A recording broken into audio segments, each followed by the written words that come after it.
ఆశ్చర్యకరమైన పరిస్థితిలో, ఏమీ దొరకని పరిస్థితుల్లో వారికి మన్నా ఇచ్చి పోషించాడు, మంచిళ్ళు ఇచ్చి పోషించాడు. నీకెందుకు వచ్చినాయి కష్టాలు? ఎందుకంటే నీవు మర్చావు, ఆయన చేసిన మేళ్ళు మర్చిపోయావు. ఇదేదో ఆచార సంబంధమైన భక్తి అనుకుంటున్నావు. ఇది కాదు. దేవునితో వ్యక్తిగత అన్యోన్య సహవాసంతో కూడిన జీవితం ఇది. ఆ జీవితం వలన సమృద్ధి ఇంటిలోకి వచ్చి పడుద్ది.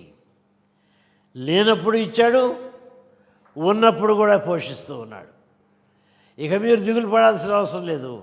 మీరున్న భూమి పంట పండిస్తుంది, మీ అక్కర్లు తీర్చుద్ది. ఏ పంట కావాలంటే ఆ పంట మీకు ఇచ్చుద్ది.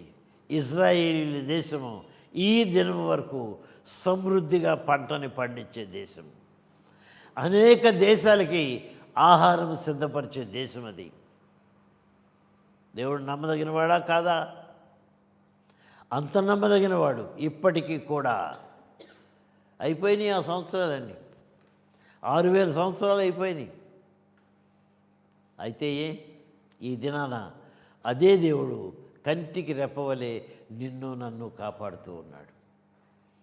నిన్ను నన్ను కాపాడుతూ ఉన్నాడు. కానీ ఆయన అడిగింది మాత్రం నువ్వు ఆయనకి ఇవ్వట్లా.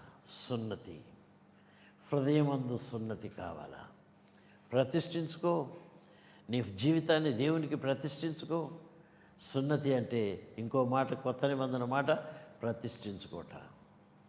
నీ జీవితాన్ని దేవునికి అప్పగించుకో కావాలంటున్నాడు. నీ జీవితంలో పస్కా పండుగను ఆచరించడానికి, నిన్ను సమృద్ధిలోకి నడిపించడానికి ఇష్టపడుతూ ఉన్నాడు. నువ్వు సిద్ధపడుతున్నావా? తల్ల ఉంచుకుందాము, ప్రార్థన చేసుకుందాము, ప్రభువుని అడుగుదాము.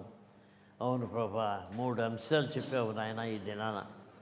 ఈ 3 అంశాల్లో మొట్టమొదటి అంశంలోనే నేను తప్పిపోయాను ప్రభా. నీ లేఖనాలు నేను మర్చి తిరుగుతున్నాను ప్రభా. నీ వాక్యమైతే నాకు తెలుసు, కానీ ఆ వాక్యానికి విధేయత చూపించే విషయంలో నేను తప్పిపోయాను ప్రభా. ఆ ప్రసంగి గంధకథ చెబుతూ ఉన్నాడు, దేవుని యందు భయభక్తులు కలిగి ఆయన వాక్యమునకు లోబడుటయే కదా మీ జీవిత విధి. ఇది మీ జీవిత విధి అని ప్రభు చెబుతూ ఉన్నాడు. కనుక మన జీవితాలు ఎట్లున్నాయి? మన జీవితాల్లో ఆయన్ని ఏ విధంగా వెంబడిస్తూ ఉన్నాము? ప్రార్థన చేసుకుందాము.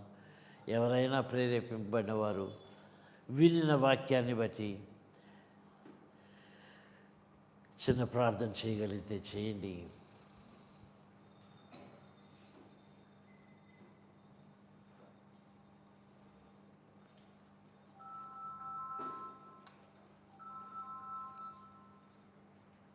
నేను ప్రార్థన చేసి ఆశీర్వాదం ఇచ్చిన తర్వాత